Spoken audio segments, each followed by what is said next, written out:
నమస్తే, welcome to V3 news. లక్ష్యం సమాజహితం. నేను గణేష్. బులెటిన్ ముందుగా హెడ్లైన్స్ చూద్దాం. ఇరు తెలుగు రాష్ట్రాలు బాగుపడేలా తెలుగు రాష్ట్రాల ముఖ్యమంత్రుల సమావేశంలో కీలక నిర్ణయాలు.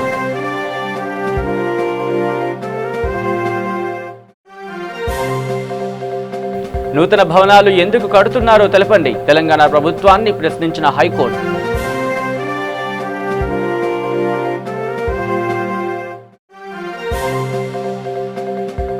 అనంతపురం ఆర్ట్స్ కాలేజీలో దారుణం, విద్యార్థిపై అమానుషంగా దాడి చేసిన తోటి విద్యార్థులు. ఇక డీటెయిల్స్లోకి వస్తే, తెలంగాణ ఆంధ్రప్రదేశ్ రెండు వేర్వేరు అనే భావన మాకు లేదు. రెండు రాష్ట్రాల ప్రజలు బాగుండాలన్నది మా అభిమతం. రెండు తెలుగు రాష్ట్రాలు పచ్చగా కలకలలాడాలి. వ్యవసాయానికి, తాగునీటికి, పరిశ్రమలకు నీటి కొరత రాకుండా చూడాలనే లక్ష్యంతో ఉన్నాం. అందుబాటులో ఉన్న నీటి వనరులను సంపూర్ణంగా, సమర్థంగా వినియోగించి రెండు తెలుగు రాష్ట్రాల్లోని ప్రతి మూలకు సాగు, తాగునీరు అందించేందుకు కలిసి ముందుకు సాగుతాం అని తెలంగాణ, ఆంధ్రప్రదేశ్ ముఖ్యమంత్రులు కేసీఆర్, జగన్మోహన్ రెడ్డి ప్రకటించారు. నదీ జలాల వినియోగానికి సంబంధించి గతంలో ఉన్న వివాదాలను గతః అన్న రీతిలో మర్చిపోయి మంచి మనసుతో రెండు రాష్ట్రాలకు ఎంత వీలైతే అంత మేలు చేసేందుకు ఏకాభిప్రాయంతో ఉన్నామని స్పష్టం చేశారు. రెండు రాష్ట్రాల ప్రయోజనాల కోసం ఉభయ ప్రభుత్వాలు పనిచేస్తాయని తెలిపారు. నదీ జలాల పంపకాలు సహా విభజన సమస్యలన్నింటినీ రెండు రాష్ట్రాలే పరిష్కరించుకోవాలని, మూడో వ్యక్తులు, సంస్థల ప్రమేయం అవసరం లేదని నిర్ణయించారు. కృష్ణానదిలో నీటి లభ్యత తక్కువ అవుతున్న నేపథ్యంలో ఏపీలోని రాయలసీమ, తెలంగాణలోని ఉమ్మడి మహబూబ్ నగర్, నల్లగొండ జిల్లాలు ఎదుర్కొంటున్న దశాబ్దాల సాగునీటి కష్టాలను దూరం చేసేందుకు గోదావరి నీటిని శ్రీశైలం ప్రాజెక్టుకు తరలించాలని ఇద్దరు ముఖ్యమంత్రులు నిర్ణయించారు. ఇందుకు వ్యూహం ఖరారు చేయాలని అధికారులకు నిర్దేశించారు. హైదరాబాద్లోని 2 రోజుల పాటు సమావేశమై విభజన సమస్యలు, నదీ జల వివాదాలు, ట్రైబ్యునల్ల తీర్పులు, సుప్రీంకోర్టులో పెండింగ్లో ఉన్న కేసులు, 9, 10 షెడ్యూల్ సంస్థల సమస్యలు, ఉద్యోగుల బదలాయింపు, విద్యుత్ బకాయిలు తదితర అంశాలపై నిర్ణయం తీసుకోవాలని, సదరు ప్రతిపాదనలను తమ వద్దకు తీసుకొస్తే వాటికి గ్రీన్ సిగ్నల్ ఇస్తామని స్పష్టం చేశారు. రెండు రాష్ట్రాల మధ్య నెలకొన్న సమస్యలను సహృద్భావ వాతావరణంలో చర్చల ద్వారా పరిష్కరించుకోవాలని నిర్ణయించుకున్న తర్వాత తెలంగాణ, ఏపీ ముఖ్యమంత్రుల తొలి అధికారిక సమావేశం ప్రగతి భవన్లో శుక్రవారం జరిగింది. తొలుత మంత్రులు, అధికారులతో కలిసి ఉదయం 11:15 ప్రాంతంలో జగన్ ప్రగతి భవన్కు చేరుకున్నారు. వారికి ముఖ్యమంత్రి కేసీఆర్, ఇతర తెలంగాణ మంత్రులు ఘన స్వాగతం పలికారు. ఈ సందర్భంగా తెలంగాణ అధికారులను జగన్కు కేసీఆర్ పరిచయం చేశారు. అనంతరం జగన్ను కేసీఆర్ తన ఛాంబర్కు తీసుకువెళ్లారు. ఇద్దరు కొద్దిసేపు మాట్లాడుకున్నారు. ఆ తర్వాత ఇరువురు 11:30 గంటలకు సమావేశ మందిరానికి చేరుకున్నారు. ఈ సందర్భంగా నదుల్లో నీటి లభ్యతపై కేసీఆర్ పవర్ పాయింట్ ప్రెజెంటేషన్ ఇచ్చారు. గోదావరి, కృష్ణా, వాటి ఉపనదులపై ఎగువ రాష్ట్రాలైన మహారాష్ట్ర, కర్ణాటక లెక్కలేనన్ని బ్యారేజ్లు నిర్మించాయని, దాంతో కిందికి నీళ్లు రాని పరిస్థితి ఉందని వివరించారు. CWC గణాంకాల ప్రకారం ఏ పాయింట్ వద్ద ఎంత నీటి లభ్యత ఉందో వివరించారు.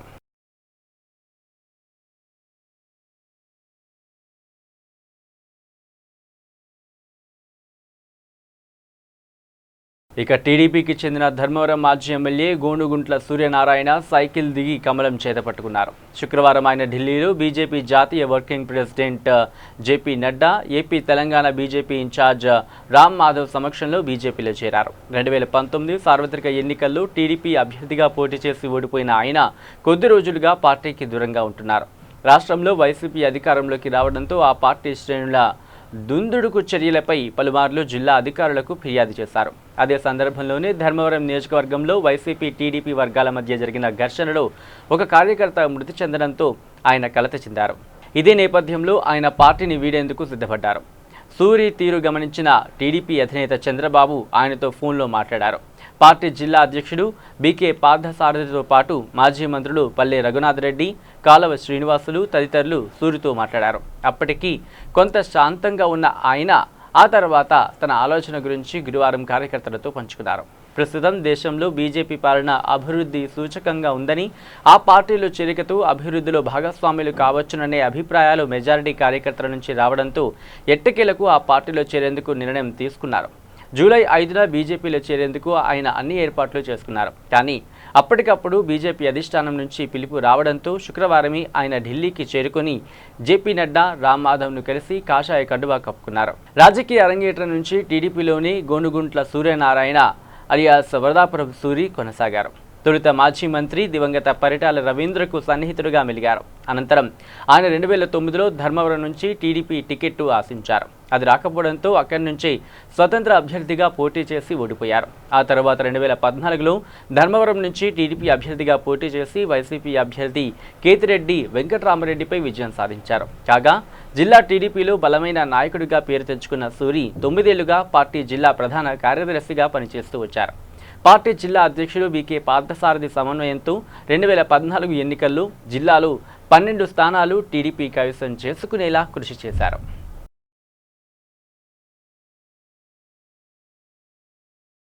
ఇక తెలంగాణ సచివాలయం అసెంబ్లీ నిర్మాణాలపై హైకోర్టులో అప్పీల్ దాఖలైంది. ఉన్న నిర్మాణాలను వదిలేసి కొత్తవి కట్టాల్సిన అవసరం ఏముందని కోర్టు వ్యాఖ్యానించింది. 2 మంజిల్ భవనం, హెరిటేజ్ భవనం, చారిత్రాత్మక భవనాన్ని కూల్చడానికి కారణాలేంటని న్యాయస్థానం ప్రభుత్వాన్ని ప్రశ్నించింది. అసెంబ్లీ, సచివాలయం నిర్మాణాలపై ప్రభుత్వం వద్దున్న ప్లాన్స్, నూతన భవనాల నిర్మాణ అవసరాలపై వివరాలు అందించాలని కోర్టు ఆదేశించింది. సచివాలయ భవనాల కూల్చివేత నిర్ణయాన్ని సవాల్ చేస్తూ కాంగ్రెస్ ఎంపీ రేవంత్ రెడ్డి హైకోర్టులో మరో వ్యాజ్యం దాఖలు చేశారు. ఆ భవనాలు మరో 50-70 ఏళ్ల వరకు పటిష్టంగా ఉంటాయని, వాటిని కూల్చి నూతన భవనాలు నిర్మించాలని తలపెట్టడం భారీగా ప్రజాధనం దుర్వినియోగం చేయడమే అవుతుందని పిటిషన్లో పేర్కొన్నారు. భవనాలను కూల్చివేయకుండా ప్రభుత్వానికి ఆదేశాలు ఇవ్వాలని కోరారు. ఈ వ్యాజ్యాన్ని అత్యవసరంగా విచారించాలని అభ్యర్థించారు. ఇదే అంశంపై గతంలో దాఖలైన పిటిషన్ను శుక్రవారం విచారణకు వస్తున్నందున ఈ వ్యాజ్యాన్ని దాంతోపాటే విచారిస్తామని ధర్మాసనం స్పష్టం చేసింది. ఈ మేరకు సీజే రాఘవేంద్ర సింగ్ చౌహాన్ నేతృత్వంలోని ధర్మాసనం గురువారం ఆదేశాలిచ్చింది. సచివాలయ భవనాల కూల్చివేత నిర్ణయంపై ఎమ్మెల్సీ జీవన్ రెడ్డి తదితరులు 2016లో వ్యాజ్యాలు వేసిన విషయం తెలిసిందే.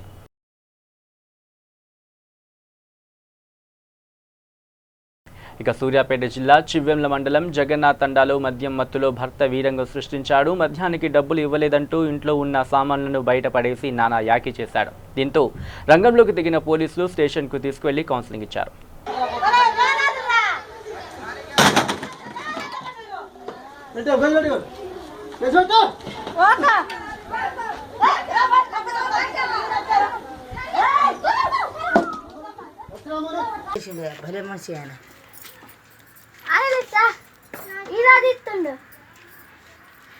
ఇక అనంతపురం ఆర్ట్స్ కళాశాల కామర్స్ బిల్డింగ్ ముందు సైన్స్ శివయ్య అనే విద్యార్థిని తోటి విద్యార్థులు అరాచకంగా కొట్టారు. దీంతో ఆ విద్యార్థి అపస్మారక స్థితిలోకి వెళ్లిపోయాడు. తరచూ ఇలాంటి సంఘటనలు జరుగుతున్నా ప్రిన్సిపల్ పట్టించుకోవడం లేదంటూ మిగతా విద్యార్థులు ఆందోళన వ్యక్తం చేస్తున్నారు.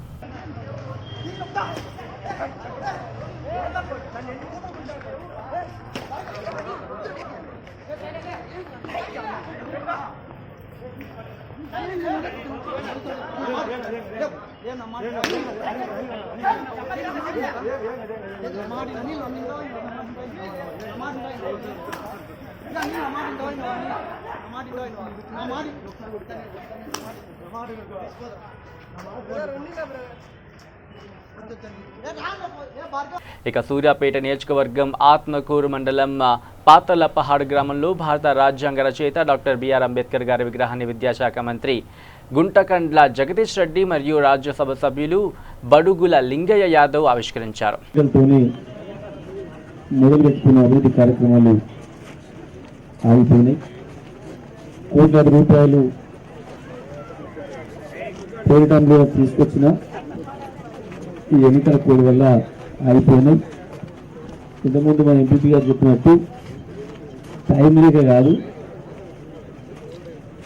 అవకాశం లేక ఎన్నికల నిబంధనలు ఉన్నాయి కాబట్టి రాలేక ఆగినాం.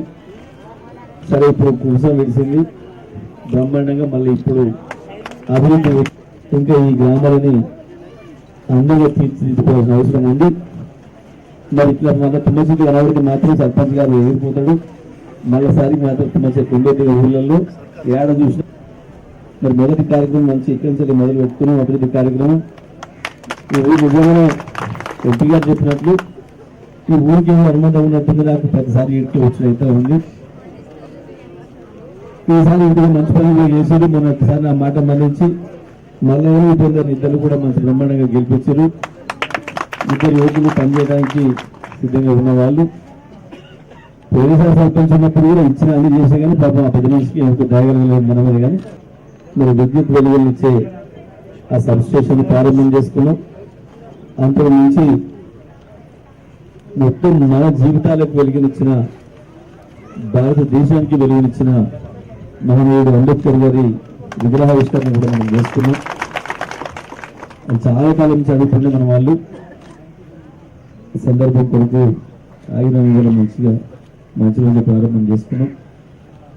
అదేవిధంగా అభివృద్ధి కార్యక్రమాలు, సీసీ రోడ్లు 25 లక్షలు, 25 లక్షల కమ్యూనిటీ హాలు, 500 లక్షలతోనే కబ్రస్థానికి ప్రహరీ కూడా ప్రారంభోత్సవాలు చేసుకున్న సందర్భంగా ఏర్పాటు మల్లయ్య గారు ఇక ప్రకాశం జిల్లా మార్కాపురం సమీపంలో రోడ్డు ప్రమాదం చోటు చేసుకుంది. టిప్పర్ ట్రాక్టర్ను ఢీకొట్టగా ట్రాక్టర్ డ్రైవర్ ప్రాణాలు కోల్పోయాడు.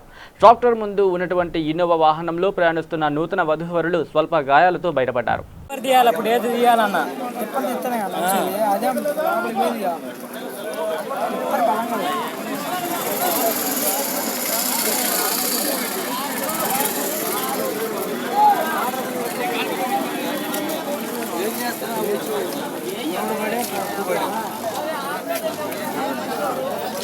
ఇక ఆదోని పట్టణంలో పొదుపు మహిళలు ఏర్పాటు చేసిన మెప్మా బజార్ను సందర్శించారు ఎమ్మెల్యే సాయి ప్రసాద్ రెడ్డి, అలాగే ఆయన సతీమణి శ్రీమతి వై శైలజమ్మ. ఈ సందర్భంగా వారు మాట్లాడుతూ పొదుపు మహిళలు ప్రభుత్వం ఇచ్చిన రుణాలను సక్రమంగా వినియోగించుకుంటూ మహిళలు ఆర్థికంగా ఎదగాలి అంటే వ్యాపారాలు చేస్తూ ఉన్నత స్థానాన్ని చేరాలని, తద్వారా కుటుంబానికి ఆర్థికంగా సహాయపడుతూ కుటుంబ పోషణలో తమ సహకారాన్ని అందించడంలో మహిళలు ముందుండాలని కోరారు.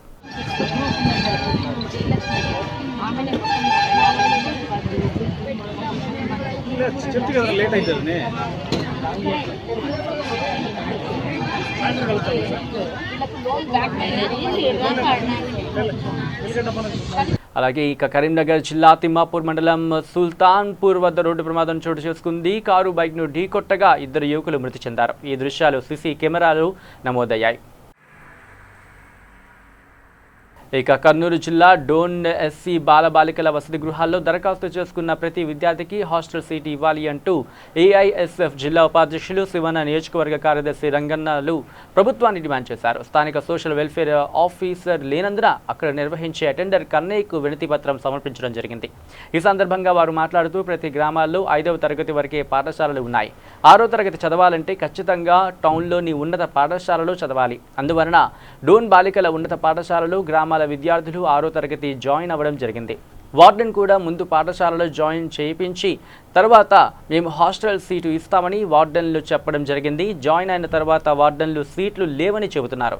విద్యార్థులకు సీట్లు, హాస్టల్లో సీట్లు లేకపోతే విద్యార్థులతో విద్యార్థుల తల్లిదండ్రులతో పాటు వలస బ్రతకడానికి పోవాల్సి వస్తుందని, విద్యార్థులు బాల కార్మికులుగా మారుతారని వారు ఆవేదన వ్యక్తం చేశారు. ఎప్పటికైనా ప్రభుత్వం కానీ సంబంధిత అధికారులు కానీ హాస్టల్లో దరఖాస్తు చేసుకున్న ప్రతి విద్యార్థికి హాస్టల్ వసతి గృహంలో సీట్లు ఇవ్వాలని, లేని పక్షంలో పెద్ద ఎత్తున ఉద్యమాలు చేపడతామని వారు హెచ్చరించారు. ఈ కార్యక్రమంలో ఏఐఎస్ఎఫ్ నాయకులు మహేష్, అంజీ తదితరులు పాల్గొన్నారు. డోన్లో ఉన్నటువంటి గర్ల్స్ ఎస్సీ హాస్టల్ కానీ బాయ్స్ ఎస్సీ హాస్టల్లో కానీ ఈరోజు హాస్టల్ సీట్ లేక విద్యార్థులు తీవ్ర ఇబ్బందులు ఎదుర్కొంటూ ఉన్నారు. అదేవిధంగా వలసలు కూడా వెళ్తున్నారు. కాబట్టి ఈరోజు ఏఐఎస్ఎఫ్ ఆధ్వర్యంలో సోషల్ వెల్ఫేర్ ఆఫీసర్ గారికి హాస్టల్లో వాళ్ళు అప్లై చేసిన ప్రతి విద్యార్థికి కూడా సీటు ఇవ్వాలని చెప్పేసి కూడా మేము వినతిపత్రం ఇవ్వడానికి జరిగింది. కానీ ఆయన కర్నూలు మీటింగ్ ఉన్న దానివల్ల కొన్ని కారణాల వల్ల ఇక్కడ రాలేదని చెప్పేసి ఆయన చెప్పడం జరిగింది. కాబట్టి మేము ఏఐఎస్ఎఫ్గా ఒకటే డిమాండ్ చేస్తూ ఉన్నాము అధికారులని. ఈరోజు గ్రామాల్లో మనకి 5వ తరగతి వరకే ఈరోజు గ్రామాల్లో విద్య ఈ యొక్క ప్రభుత్వం అందించడం జరుగుతూ ఉంది.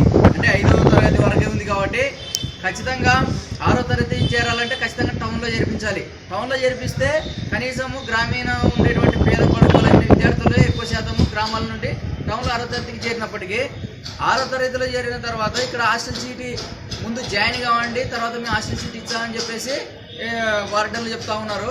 జాయిన్ అయిన తర్వాత ఇప్పుడు ఈరోజు చూస్తే సీట్లు అయిపోయినాయి అని చెప్పేసి చెప్తా ఉన్నారు. ఇది విద్యార్థులు ఖచ్చితంగా గవర్నమెంట్ ఆలోచించి, ఈ అధికారులు కూడా ఆలోచించి ఖచ్చితంగా వాళ్ళకి సీట్లు కేటాయించాలి. లేని పక్షంలో వాళ్ళు కూడా. ఇక కర్నూలు జిల్లా డోన్ పట్టణంలో రోడ్డు ప్రమాదం చోటు చేసుకుంది. డోన్ టౌన్ నందు సాయిశ్రీ డిగ్రీ కాలేజీలో డిగ్రీ సెకండ్ ఇయర్ చదువుతున్న విద్యార్థి నడుచుకుంటూ ఎస్సీ హాస్టల్కు వెళుతున్న సమయంలో గుత్తు నుండి డోన్కి వస్తున్న కారు విద్యార్థిని ఢీకొనడంతో జరిగింది. ఇక గాయాలు జరిగిన విద్యార్థిని గవర్నమెంట్ హాస్పిటల్కి తరలించారు.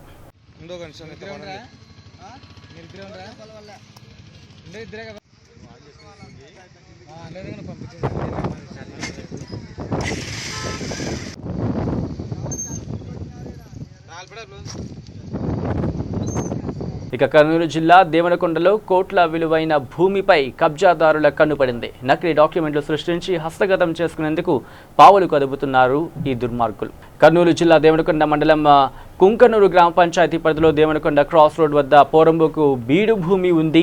అక్కడ గత 40 సంవత్సరాలుగా జీవనోపాధి కోసం చిన్న చిన్న హోటళ్లు నిర్వహిస్తూ జీవనం సాగిస్తున్నారు. అయితే 2014లో టీడీపీ ప్రభుత్వం అధికారంలోకి రావడంతో కొందరు టీడీపీ నాయకులు ఆ పొలంపై కన్నుపడింది. ఇప్పుడు ఆ పొలం కోట్లు పలుకుతూ ఉండడంతో అక్కడ నివసిస్తున్న హోటళ్లు వారిని బెదిరింపులకు గురిచేసి వారిపై తప్పుడు కేసులు నమోదు చేయించారు. అయినా వారు అక్కడి నుంచి వెళ్లకపోవడంతో రాత్రి వేళల్లో ఆడవారిపై అఘాత్యానికి పాల్పడ్డారు. రౌడీలతో బెదిరింపులకు గురిచేశారు.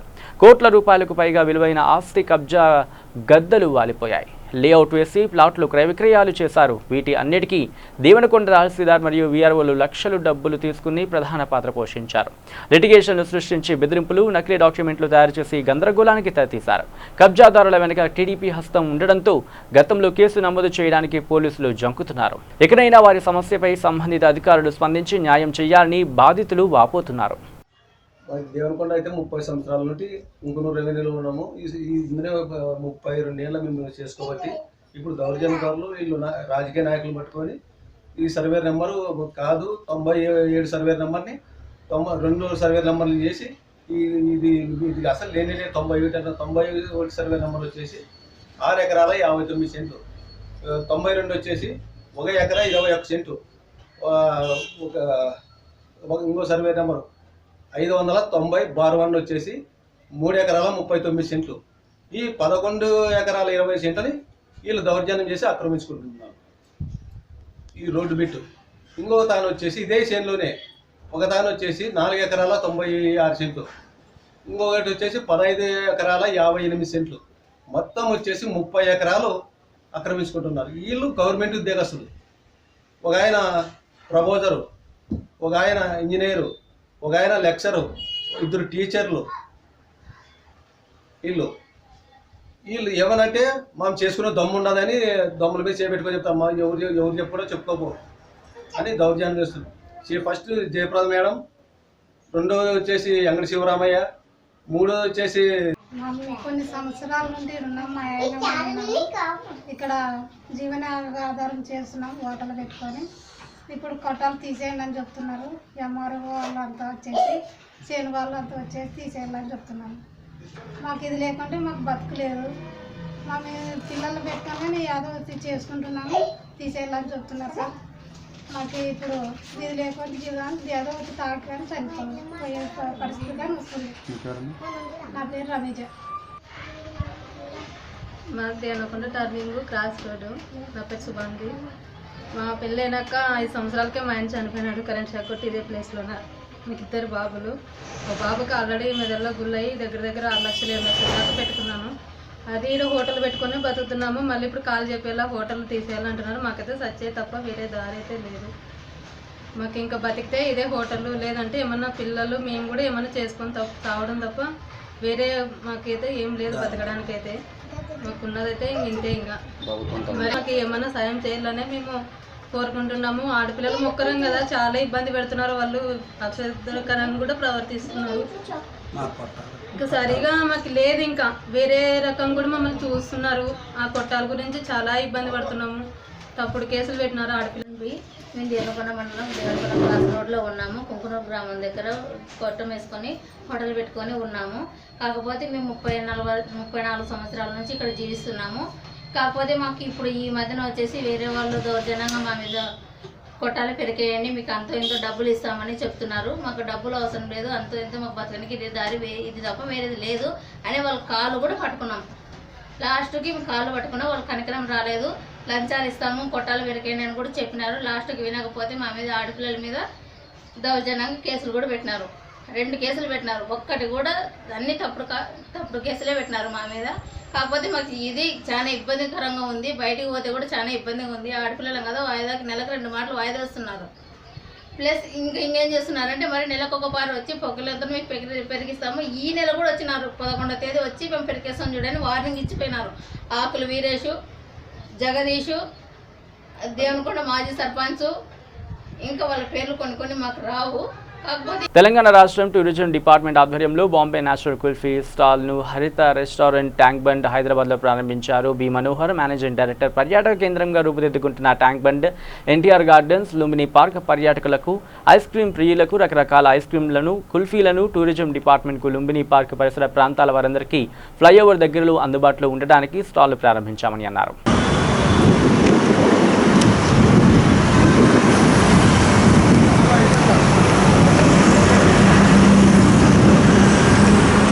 My name is Junaid Zafar and I'm the proprietor of Bombay Natural Kulfi, and this is our store which has started recently over here, and today is our opening. And I just want to invite everyone, for the ones who don't know what Kulfi is, you can come and try it out over here. We are the ones who started Kulfi in Hyderabad. We're in Hyderabad for the past 15 years, and we've got 35 to 40 variety of Kulfi, and we specialize only in Kulfi, and there's a lot of difference between Kulfi and ice cream. And ice cream is like, watery, it's added emulsifiers, and Kulfi is pure milk, and we never compromise on the quality of it. So I request everyone in Telangana, entire Hyderabad, to please come out of here and try Kulfi. And I'm really sorry, I don't know much about development corporation తరఫున మన టాంకి బండు, హుస్సేన్ సాగరు మరియు necklace road, లుంబిన్ park చాలా రద్దీన్న ప్రదేశాల్లో public food, ice creams అందుబాటులో ఉండాలని మన tank bund restaurant దగ్గర మనము షాప్స్గా ఏర్పరిచి ఒకటి తెలంగాణ వంటకాలకు తెలంగాణ పిండి దానికి ఇచ్చాము. అదేవిధంగా అందరికీ అందుబాటులో ఉండడానికి బయటకు వచ్చిన విదేశీయులకు కానీ మన ఇండియన్స్ కానీ మన హైదరాబాద్ కానీ కుల్ఫీ చాలా ఫేమస్ కాబట్టి హైదరాబాద్కు, అందుకోసం కుల్ఫీ అనే షాప్ ఇక్కడ తక్కువ రేటుకు అందుబాటులో ఉండడానికి ఇక్కడ ఒక షాప్ ఏర్పడడం జరిగింది. దీనివల్ల ఫ్యూచర్లో మనకు లుంబిని పార్క్ వచ్చిన పబ్లిక్ కానీ So happy to be a part of them. Yeah, actually I wanted to tell you, Kulfi is a frozen. Speak in Hindi. English. It's okay, na? Yeah, okay. So Kulfi is actually frozen dessert, but not ice cream, because people normally mistake Kulfi to be ice cream, But Kulfi is pure milk, but ice cream has got a lot of emulsifiers and stabilizers. So Kulfi is very special. It's like a sweet dish, like how you have mithai, that is kalakand, and also it is concentrated milk product. Yes, and we have multiple flavors, We have a lot of fruit flavors, we have nut flavors, we have flavors for everything. We also cater to diabetic people where we are. ఇక Sivaramudu travels ద్వారా చార్ధామ్ యాత్రకు వెళ్లిన కోడుమూరుకు చెందిన భక్తులు నిన్న రాత్రి యమునోత్రికి గుడికి సమీపంలో శ్వాస ఇబ్బందితో కోడుమూరులోని వెంకటేశ్వర నగర్కు చెందిన ధర్మాంబ అనే మహిళ మృతి చెందింది. దీంతో మృతదేహం రప్పించడం కోసం ప్రభుత్వం తగిన చర్యలు తీసుకోవాలని బంధువులు కోరుతున్నారు.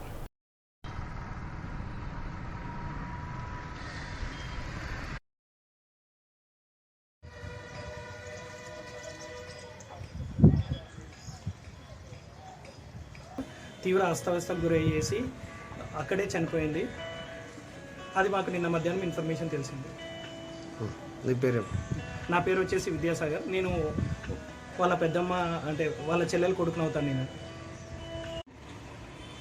కేదార్నాథ్ టూర్కి వెళ్ళారు, ఎమ్మెగనూరు వాళ్ళు, తర్వాత కోడుమూరు వాళ్ళు టూర్కి వెళ్ళారు. వెళ్ళిన తర్వాత అక్కడ నిన్న ఏమైందంటే కేదార్నాథ్ దగ్గర ఆ గుండం దగ్గర ఎక్కేటప్పుడు, మెట్లు ఎక్కేటప్పుడు, దుర్గమ్మను దర్శించుకునేటప్పుడు మెట్లు ఎక్కేటప్పుడు ఏమైందంటే శ్వాస ఆడుకోకున్నట్ల తను చనిపోయింది. దానివల్ల మాకు నిన్న మధ్యాహ్నం మాకు ఇన్ఫర్మేషన్ తెలిసింది. యాక్చువల్లీ నిన్న మధ్యాహ్నం మాకు ఇన్ఫర్మేషన్ తెలిసింది, ఇట్లా చనిపోయిందని చెప్పేసి తెలిసింది. తను మా పెద్దమ్మ అవుతుంది. మా పెద్దమ్మకు వచ్చేసి ఇక రామగుడం పోలీస్ కమిషనర్ సత్యనారాయణ ఆదేశాల మేరకు స్పెషల్ బ్రాంచ్ పోలీసులు జైపూర్ పోలీస్ స్టేషన్ సిబ్బందితో జైపూర్ మండల పరిధిలోని ఎలకంటి గ్రామం తిరుపతి రెడ్డి అనే వ్యక్తి ఇంట్లో పేకాట ఆడుతున్న 9 మంది వ్యక్తులను పట్టుకుని 75,830 రూపాయల నగదు మరియు ఫ్లయింగ్ కార్డ్స్ స్వాధీనం చేసుకున్నారు. తదుపరి విచారణ కొరకు జైపూర్ ఎస్ఐకి అప్పగించడం జరిగింది. ఈ దాడిలో టాస్క్ ఫోర్స్ సిఐ సతీష్ పాల్గొన్నారు.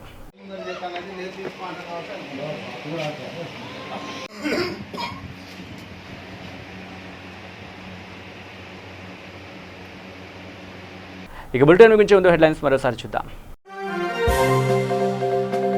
ఇరు తెలుగు రాష్ట్రాలు బాగుపడేలా తెలుగు రాష్ట్రాల ముఖ్యమంత్రుల సమావేశంలో కీలక నిర్ణయాలు.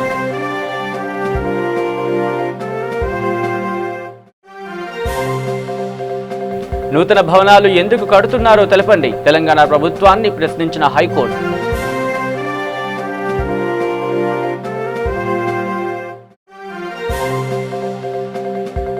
అనంతపురం ఆర్ట్స్ కాలేజీలో దారుణం, విద్యార్థిపై అమానుషంగా దాడి చేసిన తోటి విద్యార్థులు. ఇవి bulletin updates. Keep watching V3 news. లక్ష్యం సమాజ హితం.